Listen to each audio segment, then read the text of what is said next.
The American poet Anne Sexton was born in 1929 and died by her own hand in 1974. The following program was put together a couple of years before her death, and it includes an interview with Miss Sexton.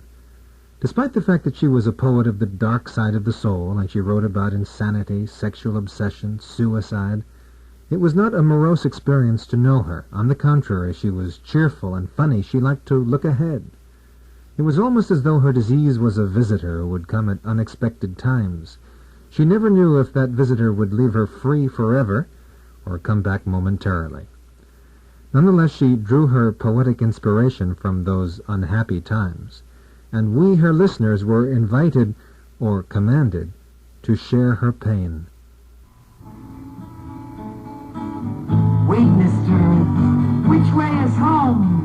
They turned the light out, and the dark is moving in the corner. There are no signposts in this room. 4 ladies, over 80, in diapers, every one of them. La, la, la. Oh, music swims back to me, and I can feel the tune they played the night they left me in this private institution on a hill. Imagine it, a radio playing, and everyone here was crazy. I liked it and danced in a circle. Music pours over the sense, and in a funny way, music sees more than I. This music swims back to me. The night I came, I danced a circle and was not afraid. Mister. In the last years of her life, Anne Sexton tried something new. Well, it was new for her, but the form, reading poetry to music, was as old as Homer. Still, it certainly hadn't been done before in quite the way she did it, and in some ways the experience freed her. She almost managed to get out of her own skin with this rendition of Woman with Girdle. Your midriff sags to your knees. Your breasts lie down in air. Their nipples as uninvolved as warm starfish.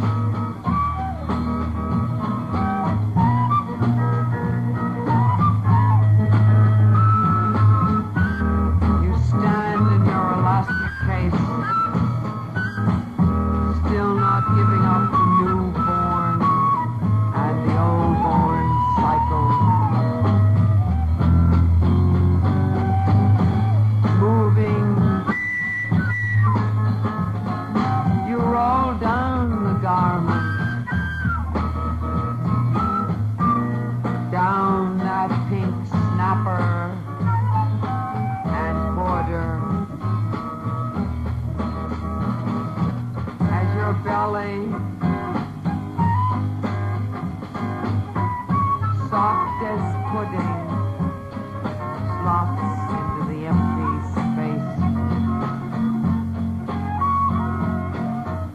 Down over the surgeon's careful mark, down over hips, those head cushions and mouth cushions. Slow motion, like a rolling pin, over crisp hairs, that amazing field that hides your genius from your patron, over thighs, thick as young pigs, over knees like saucers,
city from the sea, born long before Alexandria, straightway from God, you have come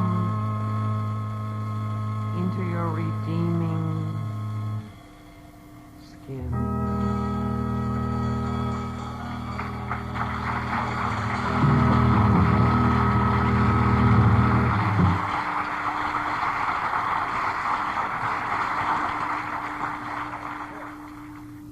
Woman with Girdle.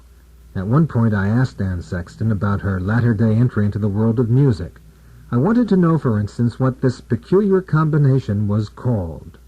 We call it chamber rock. Chamber rock. Chamber rock. I was explaining to students that poetry and music are very akin to each other.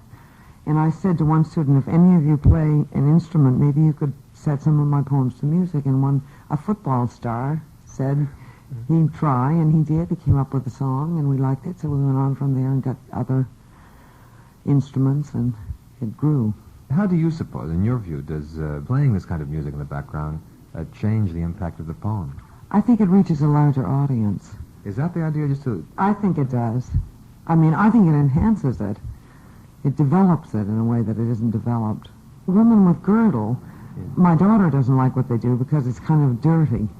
You know, it's a spoof on the whole thing. It makes you see it and the rhythm of it. And I really wrote it as a very serious poem, you know, about a woman taking off her girdle and, you know, that bit. And it comes, in the end, it's glorious because she's all in her skin. She stands beautiful. But they've made it kind of sexy and, you know, with a downbeat. And you seem to be pretty happy with this whole idea. I love doing it. I love music anyway, and this has made me really love rock music. It's taught me something about it. It's changed my view of music, I think. Do you think that a lot of the songs that are being written nowadays, I refer specifically to the rock and roll stuff, is poetry? A lot of people have said that Bob Dylan is the greatest poet of our time. I think he is. I think he is, yeah. Well, I don't know. He's just got, I think he's got his finger on the pulse of what's going on. I don't think, for instance, I don't really think he's as good a poet as I am. But, you know, I can't sing, and I'm not making out songs. I have to get my group to do it. I'm hoping in that way to become, you know, really heard. I think you're onto something that's certainly historical. Do you think that poetry is coming full circle in one respect? After all, Homer spoke his poems against the background of some kind of musical instrument, and I dare say Chaucer did too. Are we heading into that kind of period? I don't know what we are doing, because I only know what I am doing. At this point, would you consider going back to a poem without music? Would you want to do that? Yes, I do that all the time. I write poems just to write poems. But later, when they become music, then there's something brand new and different. They're a new thing altogether. Well, when you write your new poems now, are you conscious that they will be set to music, and does that affect the poetry? Not yet, but maybe unconsciously I'm affected, and I'm not aware of it. Because they say that my new poems go with the music better. Of course, you don't have a formal kind of rhythm scheme, and seldom do you have the traditional kind of rhyming. You know, I do all things. You know, all of those they're just tricks, and I use them if I want them. But what I'm saying is that this isn't what you'd consider a traditional kind of songwriting. These aren't songs. No, these aren't songs at all. But they seem to me to be songs when my musicians are through with them. Yeah. You want to explore what can be done in this yes. respect. And you're satisfied that this is opening up something new to you? It is to me. I get a lot of enjoyment out of it. I don't know what will happen with it, but it gives me great happiness. Now, you said that you don't know where the world is going. You only know what you're doing. Yet, would you be bold enough, if that's the word, to recommend this to some of the other modern poets? Oh, I don't want them to know anything about it. I want to be the only one doing it. Well, what kind of future would you like for this sort of thing? Would you like to record it and then, be the hit record with the teenagers or something like that? Is that? I'd like to reach a wider audience, and if a hit record with the teenagers would do it, then that would satisfy me. See, I really don't know where I'm going. I just know that I've never been there. And that's the keynote of Anne Sexton's life. It's repeated in her poetry as well as in her conversation. One part of her torment was the fact that she lived on pills to go to sleep, to wake up, to calm her down, to pep her up.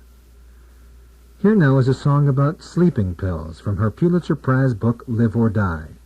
Notice that she seems more affectionate toward them than afraid.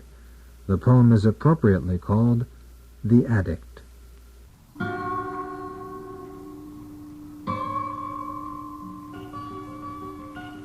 Sleep longer, death longer. With capsules in my palms each night, 8 at a time from sweet pharmaceutical bottles. I make arrangements for a pint-sized journey. I'm the queen of this condition. I'm an expert on making the trip. And now they say I'm an addict. Now they ask why. Why? Don't they know that I promised to die? I'm keeping in practice. I'm nearly staying in shape. The pills are a mother, but better every color and as good as sour balls. I'm on a diet from death.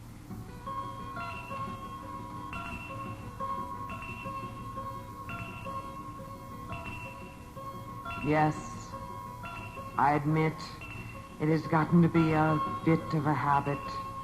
Blows 8 at a time, socked in the eye, hauled away by the pink, the orange, the green, and the white good nights. I'm becoming something of a chemical mixture. That's it.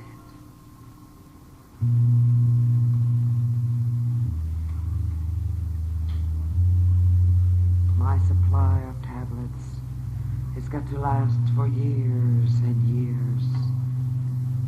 I like them more than I like me. Stubborn as hell, they won't let go. It's a kind of marriage. It's a kind of war where I plant bombs inside of myself.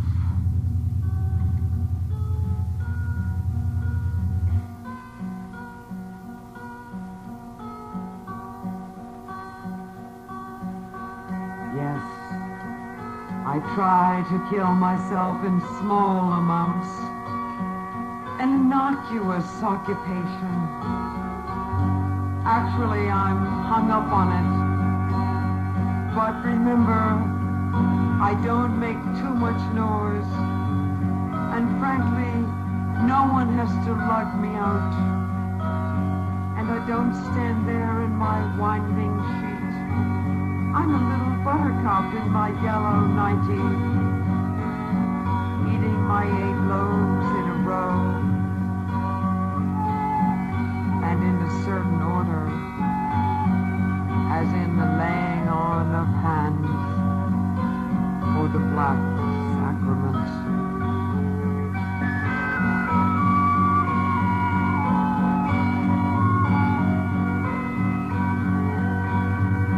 It's a ceremony, but like any other sport, it's full of rules.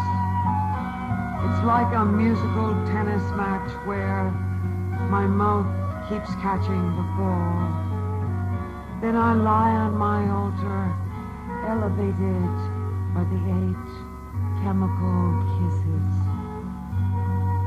What a lay me down this is, with 2 pink, 2 orange, 2 green, 2 white good nights. 3, 5, 4, 5. Now I'm borrowed. Now I'm numb.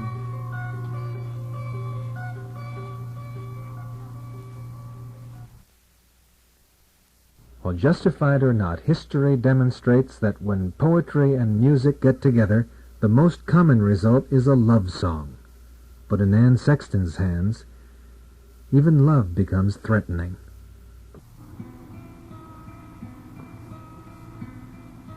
When I lay down for death, my love came down to Craigie Sea and fished me from the snakes. He let me use his breath. He pushed away the mud and lay with me in sin.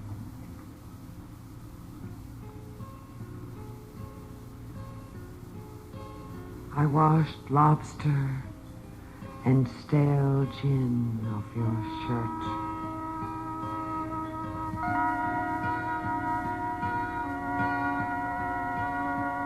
We lived in sin in too many rooms.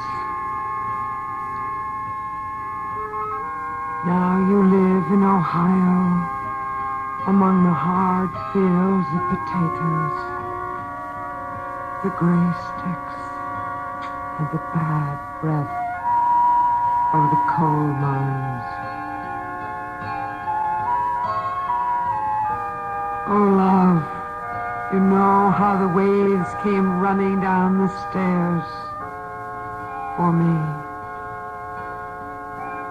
just as the nervous trees in Burnham Wood crept up upon Macbeth to catch his charmed head, turning and well aware.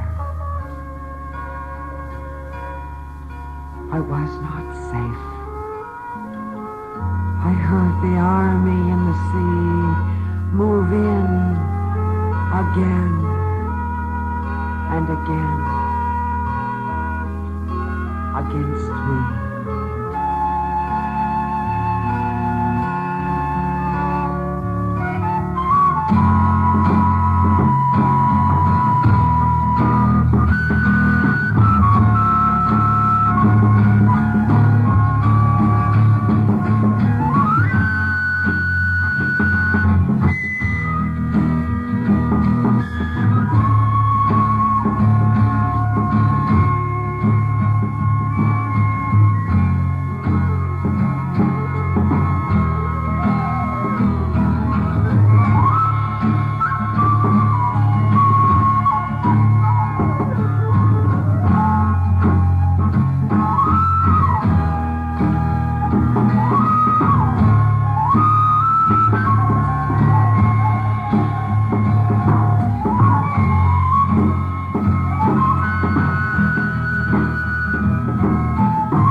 Pushed away the mud and lay with me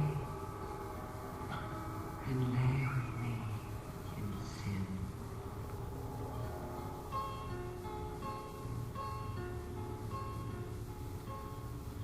Shuffling between caring and disgrace, I took up all our closet space. What luxury we first checked into to growl like lawyers until I threw my diamonds and cash upon the floor. You'd come for death. I couldn't suit you.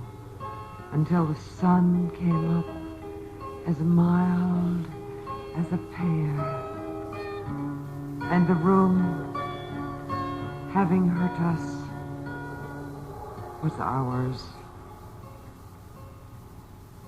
You sang me a song about bones, dinosaur bones. Though I was bony, you found me fair. In the bay, the imported swans drank for hours like pale acrobats, or gently drunken flowers.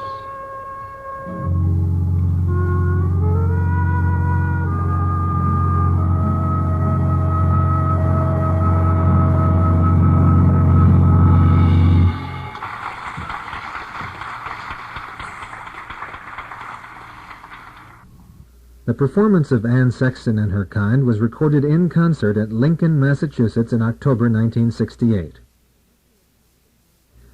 I'd like to end now with a poem by Miss Sexton's best friend. Maxine Cumin knew Anne for many years. They were both Boston poets, both Pulitzer Prize winners. In many ways, they relied upon each other. Miss Cumin expressed the loss in a poem called How It Is. Shall I say how it is in your clothes? A month after your death, I wear your blue jacket. The dog at the center of my life recognizes you've come to visit. He's ecstatic. In the left pocket, a hole. In the right, a parking ticket delivered up last August on Bay State Road. In my heart, a scatter like milkweed, a flinging from the pods of the soul. My skin presses your old outline. It is hot and dry inside. I think of the last day of your life, old friend, how I would rewind it, paste it together in a different collage, back from the death car idling in the garage, back up the stairs, your praying hands unlaced, reassembling the bites of bread and tuna fish into a ceremony of sandwich, running the home movie backward to a space we could be easy in, a kitchen place with vodka and ice, our words like living meat. Dear friend, you have excited crowds with your example. They swell like wine bags straining at your seams. I will be years gathering up our words, fishing out letters, snapshots, stains, leaning my ribs against this durable cloth to put on the dumb blue blazer of your death.